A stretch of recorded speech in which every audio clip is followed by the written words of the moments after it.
Quelque part à Tokyo, entourée de hauts bâtiments sur les trois côtés, la Shibuya House redonne une nouvelle définition à la maison urbaine japonaise. La question qui se pose et qui s'impose est de savoir comment ouvrir à l'extérieur ces espaces confinés et comment préserver l'ouverture et la fluidité de ces espaces tout en protégeant des regards. Le terrain va profiter de ces contraintes pour en créer une histoire. L'histoire d'un volume. Un volume dont on va couper la partie haute pour en retirer après de la matière et créer un creux. Ce creux formera par la suite une pente. Une surface blanche qui capte les rayons de soleil pour tantôt créer un nouvel horizon et tantôt laisser deviner un côté invisible, épousant le ciel et portant le regard vers l'infini.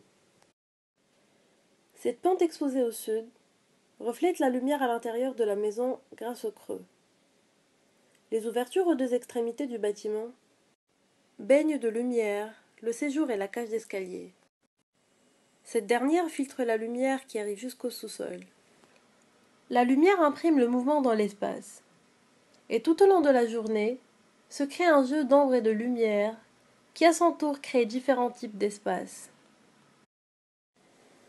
À chaque endroit de la maison, on a une perception de la distance différente. La maison est un ensemble de collages libres entre les éléments extérieurs et intérieurs. Ce creux, est-il un extérieur ou un intérieur? Un dehors ou un dedans? Après, l'idée fut de ceinturer le terrain avec un mur afin de préserver des regards extérieurs. L'architecte a transporté un élément principal du jardin zen à ce creux.